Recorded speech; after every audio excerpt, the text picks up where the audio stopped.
അടുത്ത 48 മണിക്കൂറിനുള്ളിൽ ഒരാൾ പ്രേക്ഷകരുടെ അടുത്ത് വരുന്നുണ്ട്. ഒരു സത്യമാണ് നിങ്ങൾ അറിയാൻ പോകുന്നത്. ആ സത്യം പറയാനാണ് ആൾ വരുന്നത്. ആൻഡ് ഈ സത്യം നിങ്ങളുടെ ഹാർട്ട് ബ്രേക്ക് റിലേറ്റഡ് ആണ്. ഓക്കെ, എന്തുകൊണ്ടാണ് നിങ്ങൾക്ക് ബിട്രയലിലൂടെ പോകേണ്ടി വന്നത്? എന്തുകൊണ്ടാണ് ഒരു ചതി വഞ്ചന നിങ്ങൾക്ക് ഉണ്ടായത്? പെർട്ടിക്കുലർലി ലവ് റിലേഷൻഷിപ്പിൽ എന്തുകൊണ്ട് നിങ്ങൾക്ക് അങ്ങനെ സംഭവിച്ചു? അത് അറിയിക്കാൻ വേണ്ടിയിട്ടാണ്. ഓക്കെ, ആൻഡ് ഇവിടെ പ്രേക്ഷകരോട് പറയുന്നത് നിങ്ങളുടെ സ്റ്റാൻഡിൽ നിൽക്കുക. ഓക്കെ, ഈവൻ ദോ ആൾ നിങ്ങളോട് സൗഹൃദം വെക്കാൻ വേണ്ടിയിട്ടാണ് വരുന്നത്. Because under the deck 3 of pentacles ആണ് വന്നിരിക്കുന്നത്. ഓക്കെ, സോ ഈ ആൾക്ക് നിങ്ങളോട് റിലേഷൻഷിപ്പ് മുന്നോട്ട് കൊണ്ടുപോകണം. ഓക്കെ, നിങ്ങൾ രണ്ടുപേർ തമ്മിൽ ഒരു റിലേഷൻഷിപ്പ് ഇല്ല എന്നുണ്ടെങ്കിൽ എന്ത് കാരണം കൊണ്ടായിക്കോട്ടെ, ഓക്കെ, ഇത് ആൾ തന്നെയായിരിക്കാം, നിങ്ങൾക്ക് ഹാർട്ട് ബ്രേക്ക് തന്ന ആളായിരിക്കാം, അല്ലെങ്കിൽ അവരുടെ സുഹൃത്തായിരിക്കാം.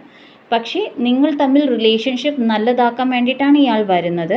ബട്ട് ഇവിടെ നിങ്ങളുടെ സ്പിരിറ്റ് ഗൈഡ്സ് പറയുന്നത് നിങ്ങൾക്ക് എന്ത് ശരി തോന്നുന്നോ അത് മാത്രം ചെയ്യുക.